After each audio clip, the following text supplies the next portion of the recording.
Bienvenue dans la maison du Seigneur.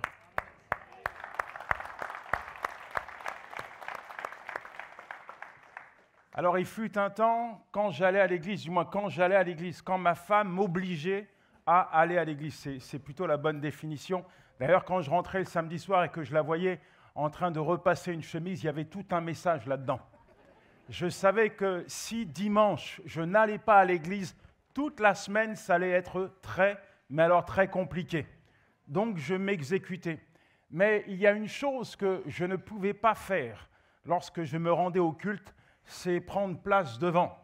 D'ailleurs, je me disais que le pasteur avait un scanner dans son cerveau, qu'il était tellement spirituel que juste en me regardant, il connaissait ma vie. Et comme ma vie n'était pas belle, je me mettais dans un coin de l'église, afin que personne ne me voie. En fait, quand je passais la porte de l'église, j'avais honte. J'avais honte parce que ma vie était loin de refléter les standards bibliques. J'avais honte parce que j'étais un misérable pécheur. Et au fond de mon coin, il y a quand même une petite étincelle qui s'allumait dans mon cœur. Je disais, Seigneur, après tout ce que j'entends, après tout ce qu'on dit de toi, je crois que tu es capable de faire quelque chose pour moi. S'il te plaît, fais quelque chose pour moi. J'ai adressé cette petite prière pendant des semaines, pendant des mois, et Dieu a entendu cette petite prière. Et Dieu est intervenu dans ma vie. Résultat, il m'a changé, il m'a transformé, et peut-être que ce matin, tu es là, tu ne sais pas pourquoi tu es là, mais tu es là. Peut-être que ce matin, tu es là, mais ta vie est loin de refléter les standards bibliques. Peut-être que ce matin, tu te dis, il y a un message qui va être partagé, mais je ne pense pas que Dieu s'intéresse à moi. Je ne pense pas que Dieu puisse faire quelque chose pour moi. J'ai envie de te dire, peu importe ton état, il le peut. Dis à ton voisin, Dieu va faire quelque chose pour toi. Répète-lui encore, Dieu va faire quelque chose pour toi. En fait, tu n'as pas forcément besoin d'être dans une église pour que Dieu te touche et pour que Dieu intervienne dans ta vie. Peu importe l'endroit, Dieu est présent. Et il répond au cri du malheureux. Quand le malheureux crie à lui, Dieu répond, Dieu entend et le délivre de tout danger. Je me suis converti en prison, je vais vous partager un petit peu mon parcours. À la fin de cette réunion, vous en saurez plus sur moi que moi sur vous. Mais ce que j'ai envie de dire avant de commencer, c'est que je me suis converti en prison, mais je n'ai jamais été autant en prison que depuis que j'ai donné ma vie à Jésus-Christ. Ça, c'est complètement paradoxal. J'ai jamais été autant en prison que depuis que j'ai donné ma vie à Jésus-Christ. Et je ne sais pas s'il faut dire amen. Et il m'arrive des choses incroyables. Vous savez, la prison, c'est le reflet de la société. Et moi, j'ai pas mal vagabondé. Et des fois, je croise des personnes que je connaissais auparavant. Et dans une prison en région parisienne, j'ai croisé un gars comme ça que je fréquentais. Et quand il m'a vu rentrer dans la salle, il m'a reconnu. Moi, je ne l'ai pas reconnu, mais lui, il m'a reconnu. Et quand il me voit, il me dit « Yanis, viens !» Il pensait que j'étais incarcéré. Et en fait, l'histoire de ce gars et de moi, elle est simple. Moi, j'étais le plus gros dealer du quartier. Lui, c'était un rasta indigent qui dormait dans la cave. Il fumait du matin au soir. Et le gars me voit dans la prison, il insiste pour que je vienne à ses côtés, je m'approche de lui, je le salue, il me dit « Vas-y Yanis, raconte-moi, qu'est-ce que tu as encore fait comme bêtise pour être en prison ?» Et je lui dis « Mais non, c'est moi l'invité aujourd'hui, c'est moi qui vais vous partager mon témoignage. » Il me regarde avec ses yeux rouges, il ne me croit pas. Il me dit « Yanis, arrête. Depuis que je te connais, tu n'as jamais respecté qui que ce soit et tu ne respectes même pas Dieu. Allez, assis-toi, on va écouter le sermon du pasteur. » Et puis, il y a un petit temps de louange là, comme ça, et il me pousse l'épaule et me dit délicatement à l'oreille, « Au fait, j'ai oublié de te demander, t'as du shit avec toi ?» Et à la fin, le pasteur dit, « Voilà, on a un invité. Quelqu'un qui a connu le milieu carcéral et qui va vous raconter ce que Dieu a fait dans sa vie. » Alors, je me lève, je m'approche, je commence à témoigner à tous ces gars qui sont là, ces écorchés de la vie, ces rebuts de la société, ces gens qu'on a enfermés à double tour, cloisonnés dans une prison. Je commence à leur raconter comment Dieu m'a libéré, comment Dieu m'a retapé, comment Dieu m'a reconstruit, comment l'amour de Dieu a changé ma vie. Et à la fin, je fais un appel. Je dis haut et fort, il y a peut-être quelqu'un qui veut donner sa vie à Jésus, qu'il se lève et qu'il vienne, maintenant. Tous les détenus présents se lèvent, s'approchent, et c'est au tour de mon ami qui est là, il est en larmes. Et il me dit, Yanis, tu sais quoi? Quand j'étais enfant, j'allais à l'église. J'allais à l'école du dimanche. Le soir, c'est mon père qui me racontait des histoires de la Bible afin de m'endormir. C'était tellement beau. Mais à un moment donné, non, c'est pas Dieu qui t'appelle. À un moment donné, j'ai commencé à faire des bêtises. Et à force de les accumuler, j'ai vraiment cru qu'il est en colère contre moi à cause de ma vie. Alors j'ai fermé ma Bible, j'ai tourné le dos à l'église, j'ai fermé mon cœur à la voix de Dieu. Je ne voulais plus entendre parler de lui, je me sentais tellement sale, tellement mauvais. Mais Yanis, en entendant ton témoignage, il y a quelque chose qui s'est passé dans mon cœur là. Parce que moi, je sais qui tu étais. Ouais, tu étais bien plus méchant que moi, tu étais une crapule, tu étais bien plus mauvais que moi. Alors je me suis dit, si Dieu a pu pardonner quelqu'un comme toi, si Dieu a pu changer quelqu'un comme toi, il peut certainement me pardonner et changer ma vie. Et là, dans cette prison, mon ami a donné sa vie à Jésus-Christ. Les mains de Dieu sont une usine de recyclage. Les mains de Dieu sont une véritable usine de transformation. Dieu pose sa main sur les gens qu'on a exclus, rejetés. Quand Dieu pose sa main sur eux, il transforme, il change, il façonne, il taille, il émonde, il construit et il expose. Et le monde qui a connu cette personne auparavant, en constatant l'œuvre de Dieu dans sa vie, dit et atteste qu'il n'y a que Dieu qui a pu faire cela. Peu importe ta vie, ça va changer aujourd'hui. Dis à ton voisin, peu importe qui tu es, aujourd'hui, Dieu va te changer. Est-ce qu'on peut acclamer le Seigneur? Y a-t-il quelqu'un qui peut se lever pour donner une bonne main d'acclamation à Jésus? Y a-t-il quelqu'un qui peut se lever pour acclamer le roi des rois, le Seigneur des seigneurs? Y a-t-il quelqu'un qui peut célébrer, glorifier, exalter Dieu pour ses bontés, pour sa fidélité, pour son amour? Il n'y a personne comme Jésus. Je dis qu'il n'y a personne comme Jésus. Alors même si ton voisin ne sait pas pourquoi tu l'acclames, toi tu sais pourquoi tu le célèbres.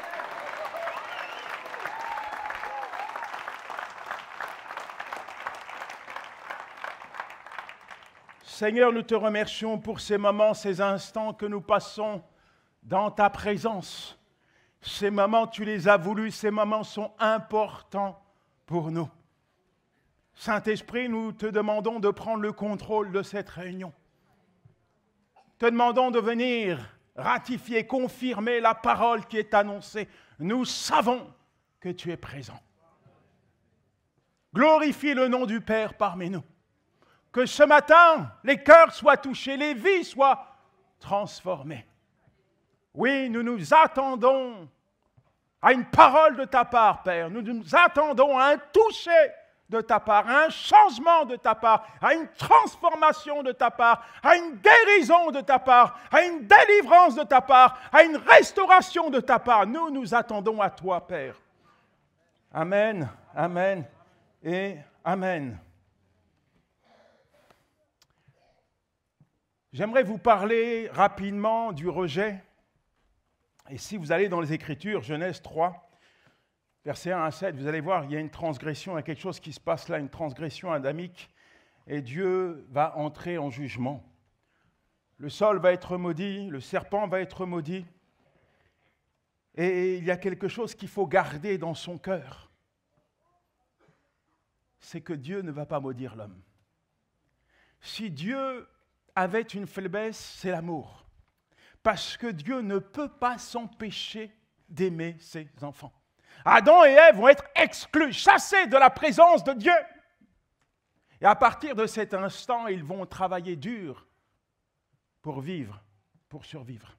Je ne peux pas imaginer que Adam et Ève ont dû se sentir rejetés.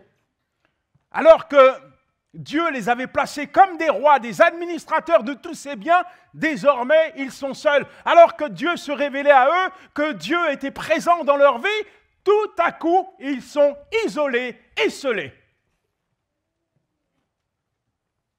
Aujourd'hui encore, lorsqu'on regarde le monde, on s'aperçoit que sans Dieu, on est seul.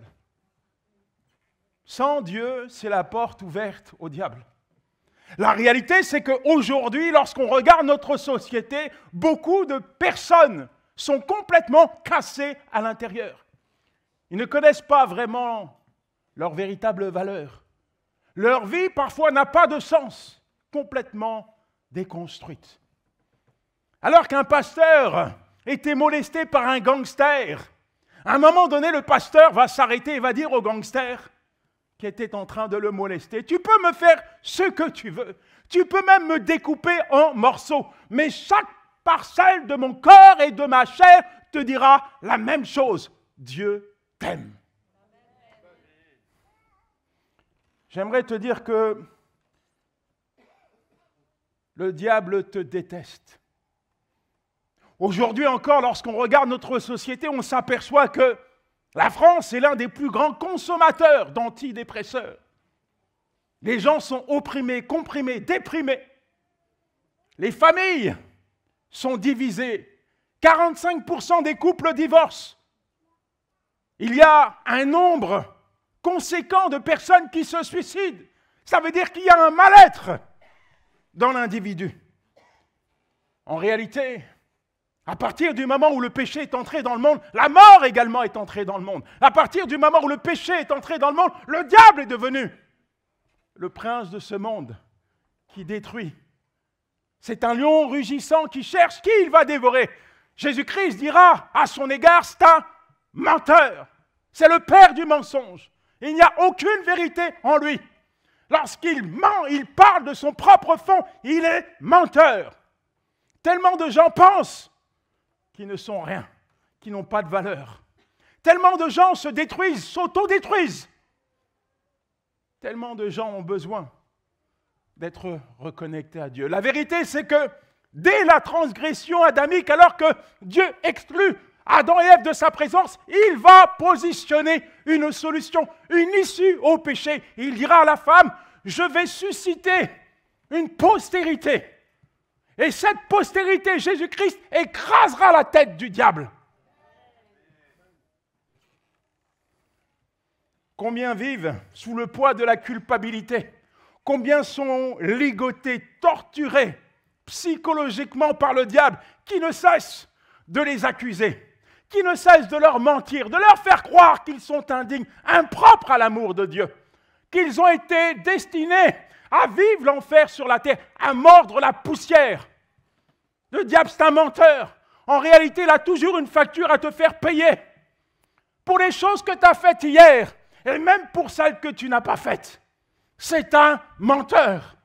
Il est donc important pour toi de réaliser qu'à la croix, Jésus-Christ a résolu le problème du péché. Je dis qu'à la croix, Christ a pris nos péchés. Il s'est dépouillé pour nous enrichir. Il a pris nos péchés et nous a donné sa justice. À la croix, Jésus-Christ est mort pour nous donner la vie.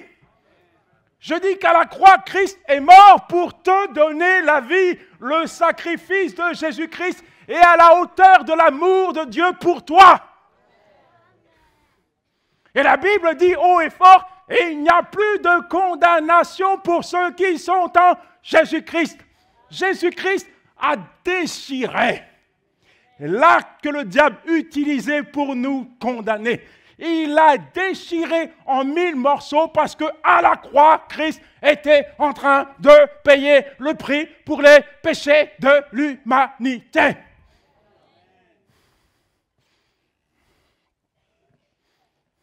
Mais toujours est-il que tu peux me dire Amen sans réellement comprendre et t'identifier au sacrifice de Jésus-Christ.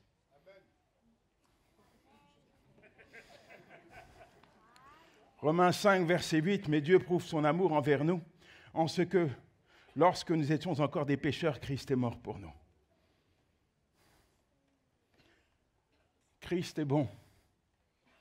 Tant que tu ne te tournes pas vers lui, tu ne peux pas expérimenter sa bonté. Tu ne peux pas découvrir son amour à ton égard. Alors, il y a un texte qui est très révélateur.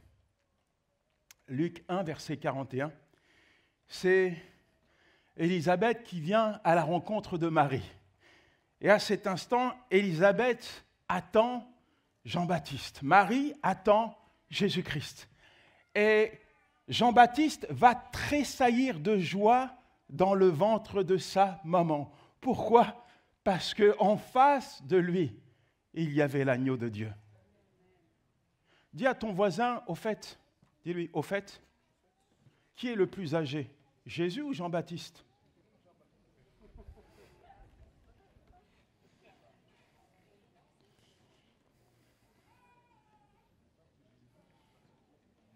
En fait, Jésus-Christ venait solutionner le problème du péché. Mais aujourd'hui encore, combien de personnes sont emmurées, isolées, cassées, broyées par les mensonges du diable? Moi, dès mon enfance, j'ai comme été enfermé dans une forteresse. Je suis le fruit d'un adultère. Un adultère. Mon père a rencontré ma mère dans une boîte de nuit. C'est un grand zouker, mon père. Né de la Côte d'Ivoire, il cherchait la femme blanche avec des papiers. Et il rencontre ma mère dans une boîte de nuit. Dans les années 70, vous savez, l'avortement est interdit. Ma mère est issue d'une bonne famille. Et quand elle se retrouve enceinte d'un Africain, elle n'est pas mariée. Déjà, sortir avec quelqu'un qui n'est pas de la même couleur, c'est pas commun dans les années 70. Il y a très peu de mixité. Mais qui plus est se retrouver enceinte hors mariage, c'est une folie. Alors, elle est rejetée par sa famille, considérée comme une paria. Elle se terre dans une petite chambre en région parisienne et me donne naissance au mois de décembre. Quand elle sort de la clinique, bien emmitouflée, elle tient un bébé, un métis, un bâtard. Ça, c'est inacceptable pour elle. Alors elle me prend, elle me dépose aux services sociaux. Terminé. Mon père va me récupérer, va me placer chez sa femme avec laquelle il a 2 enfants, et puis après, il se taille pour la Côte d'Ivoire. On est criblé de dettes.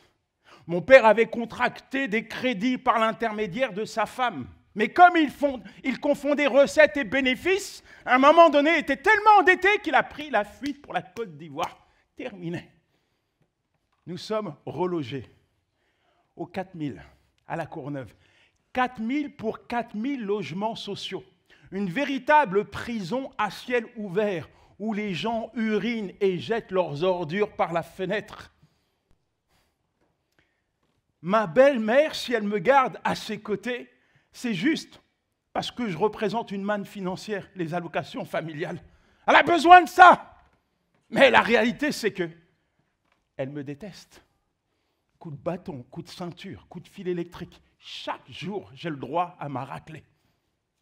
Dans l'univers chaotique où j'évolue, c'est la misère sociale, la drogue fait des ravages. Je me souviens de cet après-midi où je suis en train de faire une bonne partie de football avec mes camarades. Un voisin qui en a assez de nous entendre ouvre sa fenêtre, sort son fusil et boum! Il tire une balle au hasard et c'est mon copain Toufik qui la prend en pleine poitrine et qui décède quelques minutes plus tard. Alors je grandis dans cet univers, je me construis une identité complètement faussée, complètement biaisée. Je crois que c'est ça la vie. Quelques années plus tard, me voici adolescent. Chez moi, c'est l'enfer. Mon grand frère, pour pallier aux besoins financiers de la famille, ouvre l'appartement à tous les dealers du quartier qui viennent se shooter, qui viennent préparer leur drogue pour aller la revendre le soir. Mon frère, avec sa bande, avait l'habitude de ramener des filles qu'il violait à la maison, sous mes yeux. Alors, quand je vais à l'école et que mon professeur de français me dit « Yanis, tu n'es qu'un cancre, tu es le clown de la classe, tu n'aimes pas l'école », j'ai envie de lui dire « Mais monsieur, vous ne me connaissez pas, vous me jugez. J'ai même pas d'affaires, j'ai pas d'argent pour m'acheter un stylo. On marche à la bougie, il n'y a pas de courant à la maison. Mais, puisque je pensais que c'était ça la vie, je me défais de l'école et je me construis une famille de substituts, des rejetés comme moi, ignorés par leur famille. Et je me mets à traîner, je ne suis pas méchant, mais je pense que ceux qui sont à l'extérieur ont plus que moi. Et je vis ça comme une injustice. Quand je vois quelqu'un de mon âge qui a de l'argent dans les poches et que ça fait des jours que je n'ai pas mangé, je me donne le droit de lui prendre son argent. Quand je vois quelqu'un qui a un beau blouson en hiver et que j'ai froid, je me donne le droit de lui prendre son manteau. Un jour, pas de chance, je me fais arrêter. J'ai 15 ans, je me retrouve devant un juge d'instruction. La seule solution que madame la juge va trouver pour résoudre mes problèmes, c'est de m'expédier tout droit en prison. J'ai 15 ans. Bienvenue à la faculté de la délinquance. La prison, c'est mon école. Comme on dit à la cité, il faut passer par la case prison pour devenir quelqu'un. Ouais, en prison, tu rentres avec un CAP, tu sors avec un master en matière de délinquance. Une véritable école. Alors, je suis le plus jeune de la maison d'arrêt, j'ai le droit à quelques avantages. J'ai 3 repas par jour. J'ai un matelas, une couverture pour dormir. On me donne de l'attention, j'ai la télé dans ma cellule. C'est mieux que le taudis dans lequel je vis. Alors ma punition, non, la prison c'est une opportunité, ce n'est pas une punition pour moi. Et quand je sors de prison, je vais mettre en application tout ce que j'ai appris en prison et à l'extérieur. Et successivement, je vais devenir un voleur, un dealer, un grossiste. Et c'est quoi? Je gagne de l'argent, beaucoup d'argent. Au fur et à mesure du temps, des années, mon train de vie change. Et j'en veux encore plus parce que finalement, je réalise que parce que j'ai de l'argent dans les poches, parce que j'ai des beaux habits, des belles voitures et des bijoux, on me respecte. Et pour moi, c'est une belle revanche. Mais il y a quelque chose qui ne va pas dans mon cœur. Je sais que je ne suis pas comme les autres. Ce que j'ignore à cet instant, c'est que le diable est en train d'ériger une véritable forteresse destructrice à mon encontre. Chaque jour, il me laisse croire que je suis un déchet de la société, que je ne suis rien.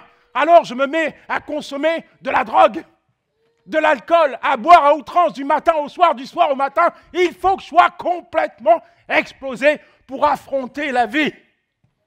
Mais je me souviens de ce jour où je suis dans une chambre d'hôtel.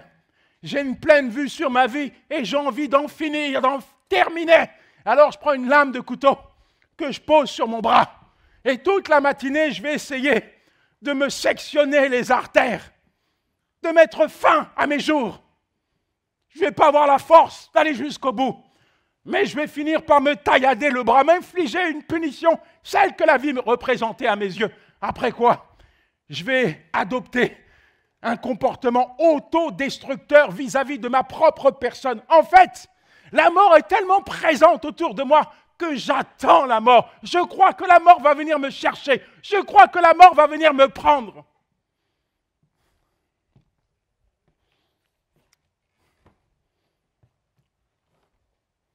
Je vous amène maintenant dans une vérité importante. En fait, vous pouvez oublier tout ce que je vous partage ce matin, mais ce que je vais vous partager comme texte, vous devez le graver au plus profond de votre cœur. Peu importe où vous êtes, peu importe ce que vous faites, il y a quand même une vérité de la part de Dieu que vous devez graver à tout jamais au fond de votre cœur. Dis à ton voisin, grave ce qu'il va te dire dans ton cœur. D'ailleurs, ça aurait peut-être été le texte que j'aurais dû choisir pour qu'il reste incrusté. Ce texte, c'est Jean 3,16. Jean 3,16.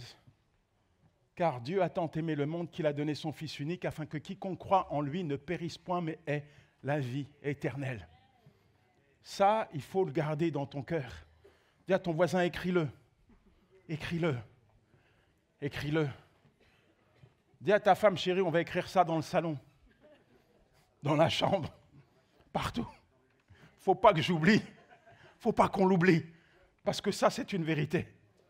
Moi, quand je découvre cette vérité, eh bien, on change d'ambiance là. Je suis en prison. J'ai 24 ans. Je suis incarcéré pour plusieurs vols à main armée et j'encours une peine de 20 ans.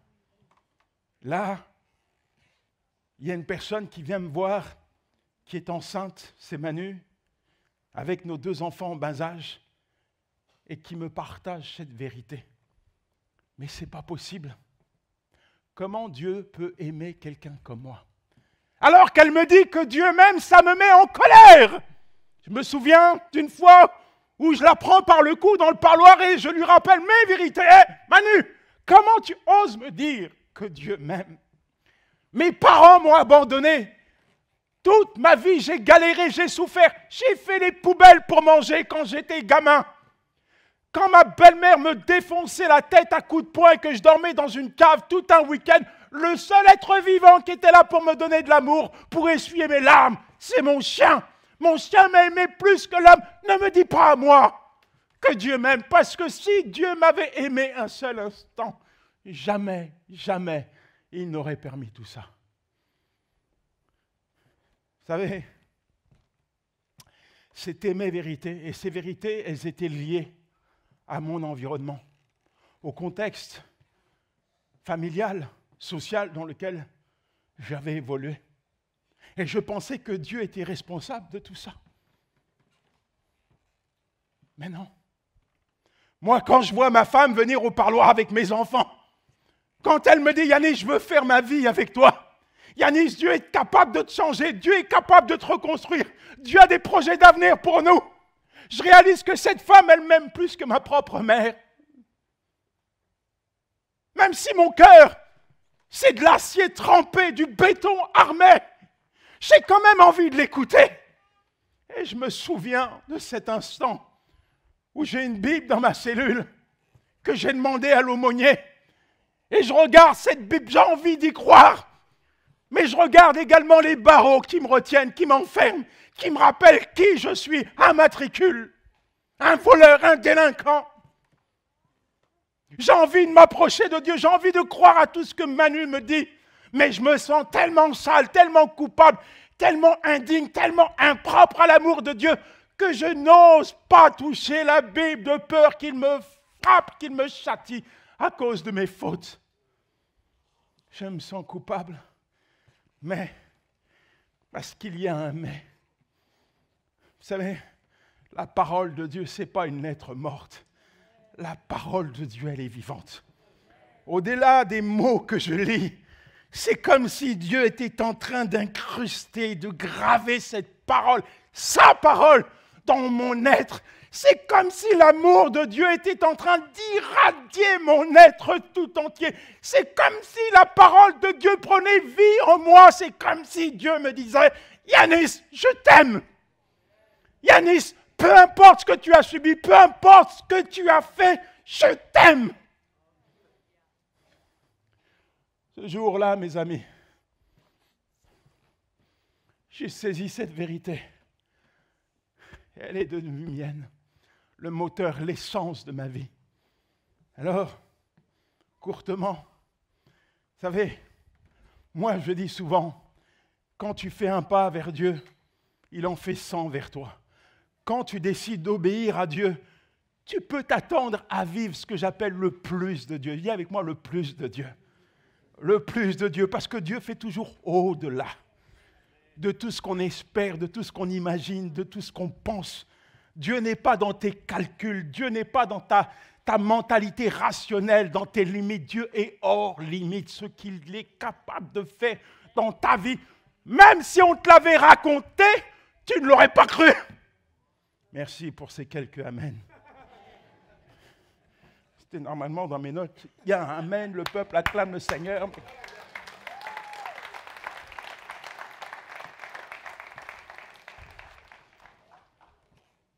On arrive au 7e mois de mon incarcération. Manu va accoucher. On se quitte au parloir et je me dis, on se revoit un mois plus tard. Elle va venir avec notre bébé. Et quand je regagne ma cellule, le directeur demande à me voir. En général, il ne faut pas voir le directeur. Qu'est-ce qui se passe, monsieur le directeur? Et là, je m'aperçois que son visage est blême. Il est en colère contre moi. Il a un vrai problème avec moi. Il commence à pointer son doigt sur moi et me dit, des gens comme vous, on les garde ici. Vous êtes un criminel, quelqu'un de dangereux pour la société. OK. Mais pourquoi vous me dites tout ça, monsieur?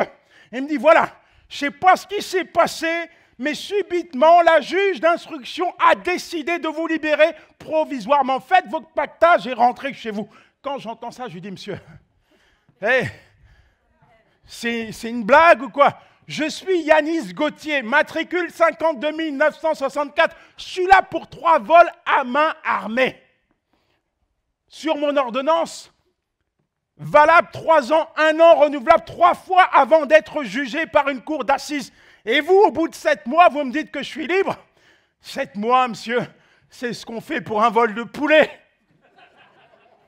Et là, il me regarde, il me dit, qu'est-ce qu'il y a? Vous avez un problème avec nous? Vous voulez rester ici? Et là, je le regarde, je lui dis, non, merci, ça va aller, je vais rentrer à la maison.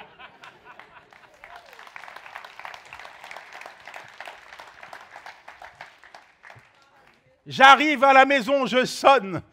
Manu m'accueille avec nos 2 enfants, allez dans tous ces états. Oh, on glorifie, on magnifie, on exalte, on célèbre Dieu pour ce miracle qu'il venait d'accomplir. Et tout à coup, ma femme me dit, chérie, je serai toi, j'attraperai la valise qui est là parce que je pense que je vais mettre maintenant notre enfant au monde.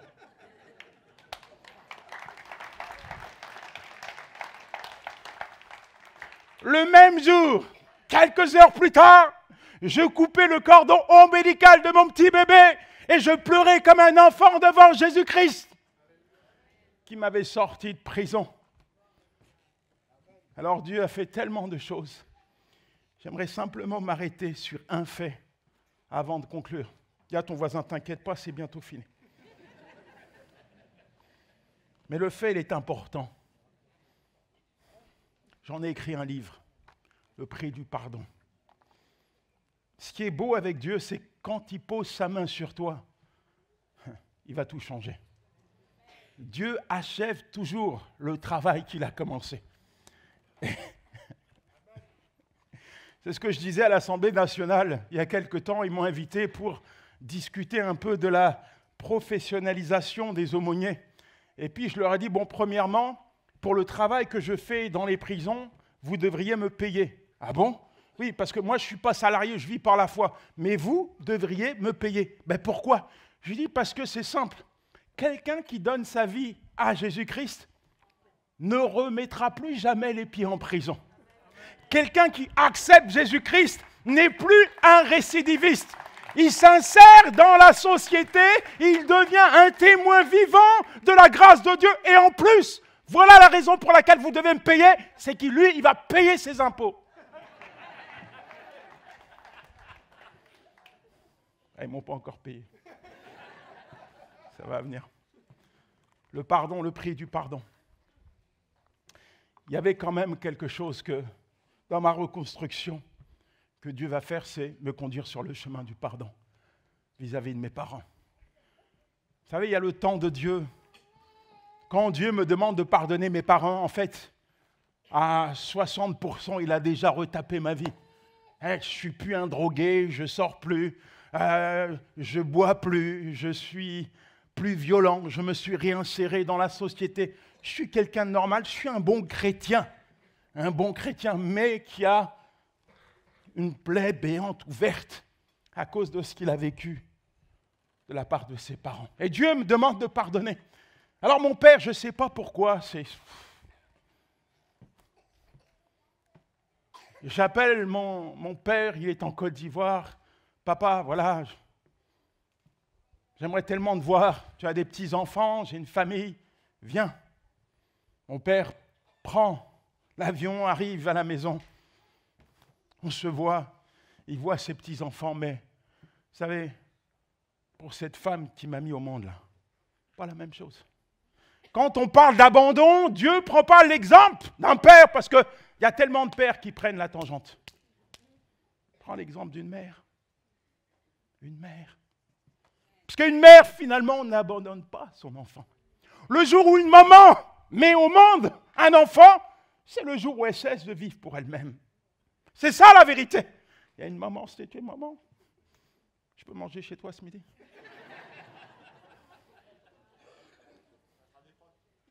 On pourra mettre un peu d'essence pour rentrer à Paris. Peut-être que elle va dire oui à pas mal de choses. Parce qu'elle est à l'église, vous la regardez, comme c'est une bonne chrétienne. Ça se trouve, je vais demander 50 €, elle va ouvrir son porte-monnaie, tiens. Son mari ne va pas être content, mais ce n'est pas grave. C'est une brebis du Seigneur, n'est-ce pas? Une brebis de Dieu, mais il y a une lionne qui se cache dans la brebis. Il y a une lionne. Vous voulez voir la lionne? Prenez-lui son enfant. Jusqu'à Paris, elle va vous pourchasser. Elle ne va pas vous lâcher, parce que c'est une maman. Parce qu'une mère n'abandonne pas son enfant. Alors quand Dieu me dit « Pardonne ta mère, elle est juste impardonnable », et j'ai un argumentaire en béton pour me défaire de ce que Dieu me dit, cette femme ne s'est jamais occupée de moi. Quand je dormais dans des caves, dans des trains, dans des bâtiments, elle dormait au chaud en hiver chez elle. Elle ne m'a jamais donné à manger. Elle ne m'a jamais dit « je t'aime ». Elle ne s'est jamais intéressée à moi. Pourquoi je vais la pardonner? Trop simple, trop facile. Mais quand Dieu te demande quelque chose, tu peux toujours discuter avec Dieu. Il ne va pas te lâcher tant que tu n'as pas exécuté sa volonté. Dis à ton voisin, arrête de discuter avec Dieu, obéis-lui. Ça ne sert à rien de discuter, de tergiverser avec Dieu. Il faut juste obéir. Discuter, à essayer d'aller à l'encontre de sa volonté, c'est perdre ton temps. Alors je prends mon téléphone. Allô, maman. Vous avez tous une maman, vous l'appelez maman, c'est normal, c'est votre mère. Mais moi, quand j'appelle cette femme maman, en fait, c'est le reflet de tout le travail que Dieu a fait dans mon cœur. Maman, je la repositionne dans sa position de mère. Et je réalise qu'au travers du pardon, finalement, eh bien, Dieu utilise ce point de contact pour ressouder, reconstruire des foyers, des familles brisées. J'ai vu juste une fois mon père et ma mère ensemble. C'est grâce au pardon, ça a duré 2 heures.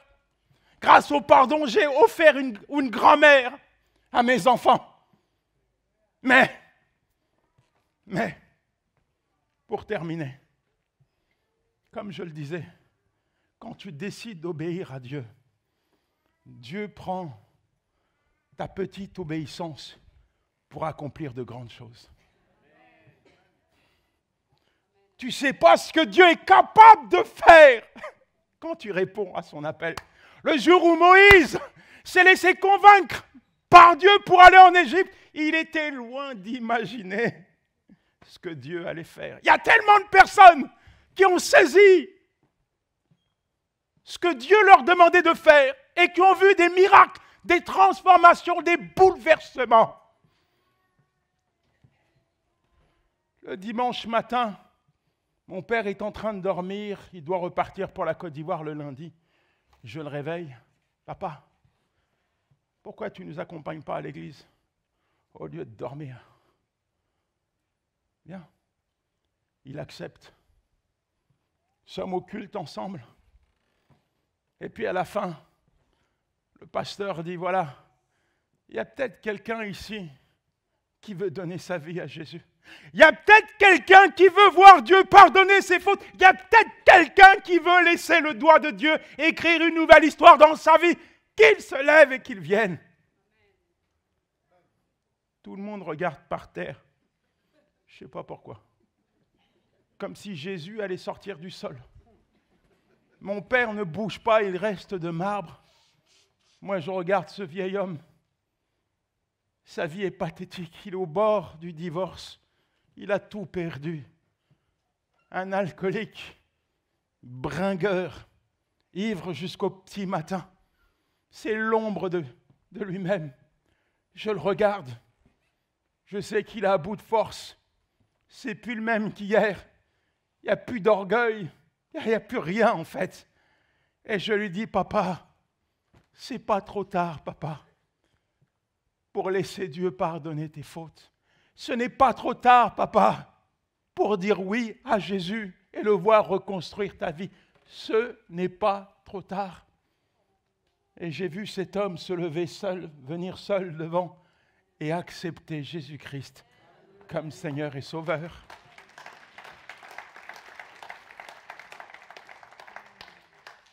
Alors, en conclusion, dis à ton voisin, cette fois c'est fini.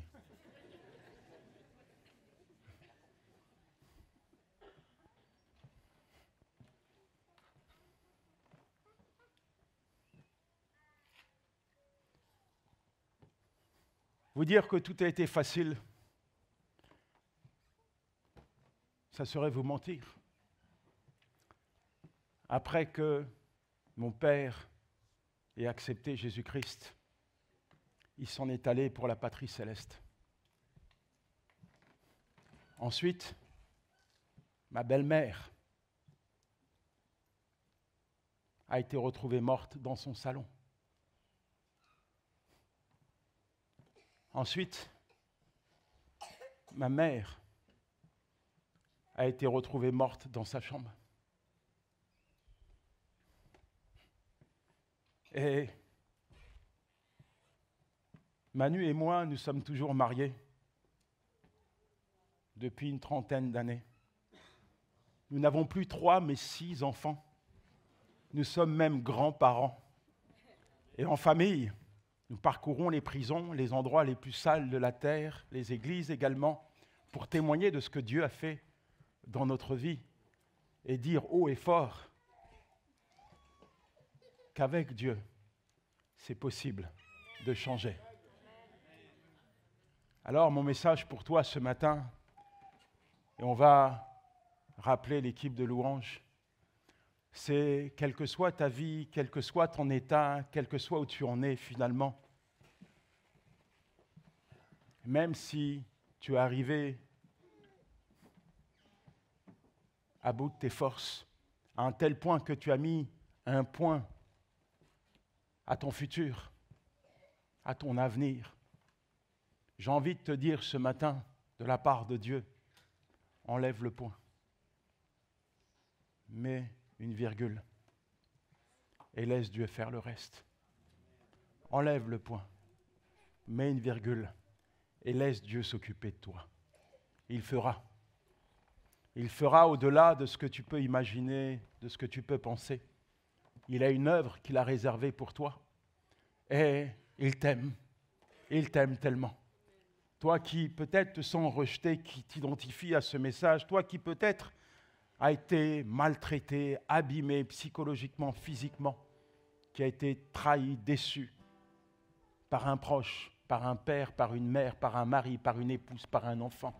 Toi qui es en souffrance, toi qui n'en peux plus, tourne-toi vers Dieu. Il est capable de guérir ton cœur, il est capable de te restaurer parce qu'il t'aime. Il t'aime. Peu importe ce qu'on t'a dit, je veux te dire une vérité.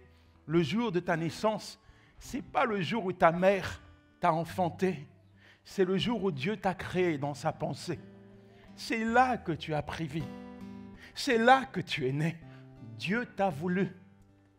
Dieu t'a souhaité. Dieu t'a désiré. Tu as été créé avec amour, avec attention. Tu te regardes dans la glace, tu dis, j'ai pas de valeur, ma vie est fade et insipide. Dieu te dit, tu as de la valeur.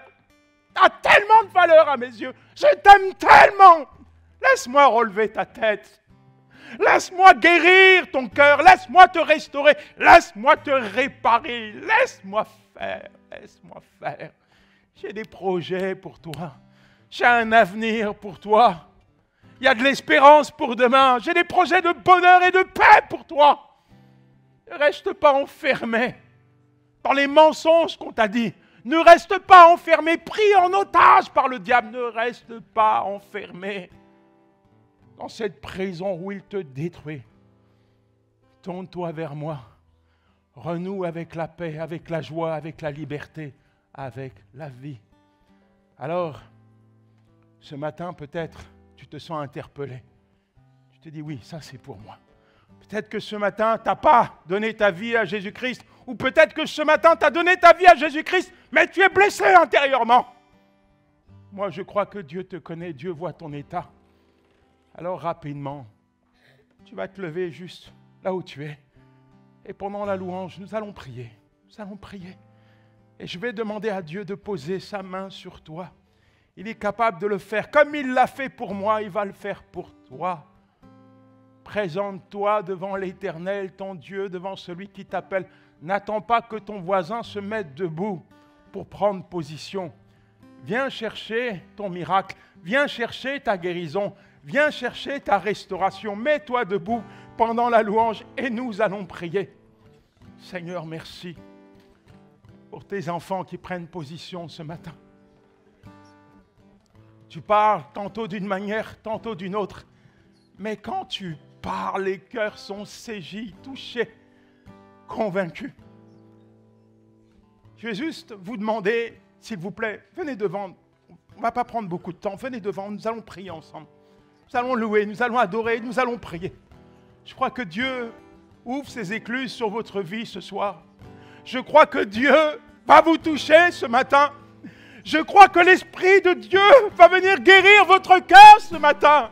Je crois que l'Esprit de Dieu va venir essuyer vos larmes ce matin. Je crois que des fardeaux vont être déposés ce matin. Alors, dans une attitude de révérence, viens devant ton Seigneur. Ne reste plus un seul instant avec ce fardeau que tu ne supportes plus. Ne le porte plus. Le Seigneur t'appelle ce matin, toi qui es chargé, fatigué. Toi qui ne cesses de pleurer, le Seigneur t'appelle. Il veut te décharger, il veut mettre sa paix dans ton cœur. Il veut déposer une huile de joie sur ta tête. Viens à lui. Viens à lui.